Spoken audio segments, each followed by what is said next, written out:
So your old dance partner, Canelo Alvarez, signed a 4-fight deal with Turki Al-Sheikh.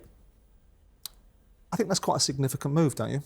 Yeah, I think when you see what Turki Al-Sheikh's doing in boxing, if Canelo keeps wanting to add to his legacy, I think it looks as everything seems to be going through the Turki Al-Sheikh route and the Riyadh season route, and if anybody's going to make Canelo Alvarez against Terence Crawford and better be Evan Bivol and all the fights that people have wanted to see, if anybody's going to make them, it seems to be Turki Al-Sheikh. So it seems to be the right move for Canelo, and it seems to be exciting one if we're going to get Canelo Crawford. Well, it appears that he's scheduled to fight Crawford in September, but first out of the gate is William Skull on May the 3rd. Now, most people would look at that and say, is that particularly an exciting fight against Skull first? Yeah, no, I don't think it is. It was meant to happen. I think it's probably a fight that can be made. I think is it Canelo, one of Canelo's mandatories? Yeah, Skull. The IBF or something. Skull is the IBF champion. Sorry, yeah, he was mandatory for the IBF title when Canelo had it. Yeah. Canelo gave it up. Skull's won it. Is it just a fight to make Canelo look good, to build the buzz then for him and Crawford in September? Is it a safe bet option for Canelo just to announce he's on the Riyadh season? I think Canelo's looking to become undisputed again, and I think that is by picking up that IBF. He's already got the WBA, the WBC, WBO, I think it is. He owns 2 of the belts anyway. He's trying to get that IBF, and I think that's the idea, to be undisputed again. Skull is a decent fighter, by the way. He's a Cuban, unbeaten, quick hand, southpaw, but unknown to the wider public. So that's a dangerous fight for Canelo going into that. Perhaps I think I'm looking at it going, is it styles? Like, stylistically, this kid's quick and it prepares him for Terence Crawford going in. You could take that into account as well. But it's a dangerous fight there, but it's a lose-lose situation for Canelo because Skull is unknown. There'll be a method to it then. If it is Crawford September, Skull's a southpaw, but you also have to remember Canelo's bad performances we struggle with is Lara's was a southpaw, Austin Strout, southpaw. And he did struggle with them. So, Billy Joe, he didn't have it all his own way early doors. I know he got to Billy Joe eventually, but he just seemed to struggle with the southpaw boxers, and it will be interesting to see. Do you think he's fortunate that Benavidez decided to go up a weight class? I think he's just... Benavidez, I think, is great. I think he's just had enough of waiting around now. Yeah. He's fully said he'll fight Canelo. He accepted a flat $5 million, and he's chased Canelo. He's probably done now. He's chasing better be Evan Bivol. And do you think Canelo ducked Benavidez? I've seen a couple of things. Robert Garcia saying he'll never lose to a Mexican, and I thought, well, yeah, I probably could agree. But yeah, I think it's a risky fight. It comes to the point what I'm saying, Simon, about pound for pound lists. I can never have that argument with people, because if people stayed in the natural weight divisions, Canelo should only be a 160, maybe a 168. Lomachenko should always be a 130 or a 135. They're going up these weights to add to legacy, and that's why Canelo lost to Bivol, because it was a step too far. He's never ever liked heavyweight. He's smaller than me, height-wise. Okay, he's built and he's thick. So was Benavidez a little bit too far, because he's huge, Benavidez, and maybe the risk outweighed the rewards at the time. And now everybody wants to see it. Now everybody not knows he's Canelo's threat, but everybody fancies him to beat Canelo. They do now, and you've been in with him. I mean, I remember talking to Callum about it up front with me, and talking about what Canelo does. Yeah. What's it like going in against Canelo Alvarez?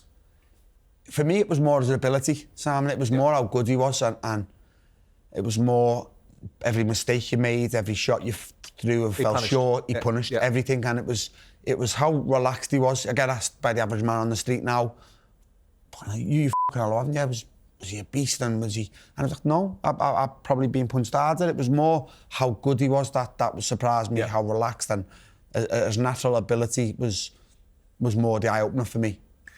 When you look at Crawford, I mean, obviously Crawford now, with the recent body of work, the demolition of Errol Spence that no one really saw being as much as a one-way transaction as it was, stepping up to fight Canelo, how do you see that fight going? what I've just said there, I think it's just a step too far in weight divisions. You think so? Even for Crawford? Yes, for Crawford. I just think he's not big enough. He's not big enough for 168. And that's what I think. I think if push comes to shove, Crawford can still do 147. He's just gone to 154, picked Israel Madrimov to maybe, nick a world title, and he didn't look great against Madrimov. And I just think anybody who can still make 147 shouldn't be anywhere near 160, and he's going to 160 because it's Canelo, because he's trying to add a legacy thing for himself, and maybe hoping and praying he's getting Canelo at the right time. He's been pro a long time, Canelo, and maybe he's trying to get him at the right time also. When you look at this 4-fight deal, can you see Chris Eubank Jr. or Hamza Shiraz being given an opportunity to fight Canelo? Chris probably more so than Hamza, only on the basis of his name's always been linked and there or thereabouts, and I believe they were in negotiations. And I think if Chris beats Conor, the timelines might match for him to fight him that May next year. Hamza, no, I don't think Hamza will get there just yet. Right. I think if Hamza beats Adames, I think they might give him a defence. Mm-hmm. I just don't. I think he'll miss the boat for Canelo, Hamza. Yeah, it's an interesting one. I think that Canelo, he'll want the more known fighter in Chris Eubank Jr. Hamza's too dangerous. I'm interested to know your views on it, Simon. Actually, with Hamza might have the chance. Sorry, Spence, at 168 because they're talking about Hamza's not going to stay at 160 for a long time, and if he maybe wins his world title, they might try and get him and Chris September. Yeah, really, Hamza and Chris. But if he doesn't get that defence quick, I don't think he'll stay at 160 for a long time. No, I'm with you. I mean, he's outgrowing the weights all the time. He's made that known to us anyway, that is the idea, to move up in weights and whatnot and chase these big fights. What's your views on that, Simon, by the way, as well? What, Eubank? Yeah, with the Eubank one, or with Shiraz and with Canelo Crawford. Do you think Canelo beats Crawford? I don't think there's a parallel universe where Chris Eubank will step in the ring with Hamza Shiraz. Yeah. I think there's too much risk in that fight. I think Shiraz is in a different direction, and I think Eubank wouldn't take it. He'll take Canelo because he'll get paid. Yeah. I think he's been chasing that, hasn't he? Well, he's been chasing it because if he got beat by Canelo, no one's going to turn around and make a big fight play out of it. They're going to turn around and say, well, he's a Brit slayer. Yeah. He's done it to everybody else. He's the top of his profession. And at the same time, Chris gets paid a whole bunch of money, which is often his modus operandi, isn't it? Yeah. Now, you've been in with both of them. If you were to see the opportunity being presented to Eubank Jr., which he would take with Canelo, how would you see that fight? Canelo, all day, yeah. No questions asked. I think there's nothing that Chris does that phases Canelo. That does Canelo. He doesn't punch hard enough. He doesn't work hard enough. He doesn't. Hasn't got the boxing brain. And again, I'm not sitting here just gonna slag Chris Eubank. He's miles and miles and miles apart from Canelo Alvarez. Doesn't give him any problems at all? No problem at all. No problems. Just going back on that, Simon, I was interested in your views on the Terence Crawford. Do you think he has the ability to jump up in weight and beat Canelo Alvarez? I'm with, for what my opinion's worth, I'm with Liam. I think there are weight classes for a reason. There's a few exceptions. I know you can point to Bernard Hopkins, and I know you can point to Roy Jones Jr., but on the whole, we saw Canelo overreach, and all this bollocks that we were having to listen to, that he was going to go from light heavyweight to cruiserweight. Mm-hmm. There was a point where it was going to be stopped. And Bivol, who isn't a big puncher, is a hell of a fighter. With due respect to Canelo, schooled him in that weight class, didn't he? And so reality kicks in. And I think if you're going to take a 147 fighter and put him in against a 168 fighter, with things that are happening in boxing and tragedies that I think there's things to be concerned about with that sort of discipline in the first place.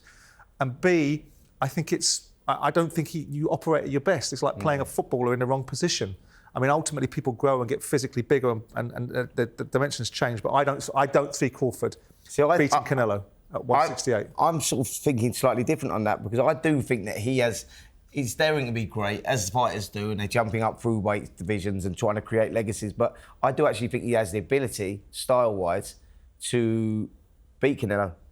Where are you on this Jake Paul debate? As much as I feel like having a f***ing Domestos dip every time I have to listen to this YouTuber, fair play to him, commercially brilliant.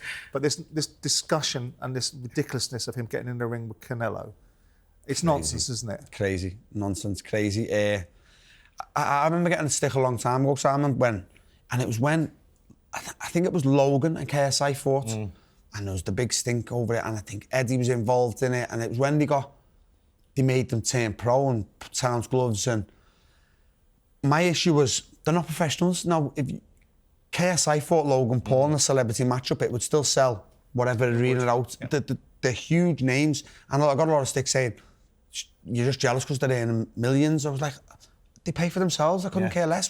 They're not taking no money out of my pocket, but they generate their own money. The huge stars in whatever they do. Now, I didn't understand YouTubers at the time either, but they had all their own fans. Now, if you said that was a celebrity boxing matchup or a white collar, probably still sold the same amount of tickets and still sold the same amount of views. So just don't insult us, if that makes sense. So saying, you're Logan Paul, you're not a professional boxer, you're awful. You're never ever going to be a professional boxer, but that was what I was directed it towards. They're not pro boxers, they're just...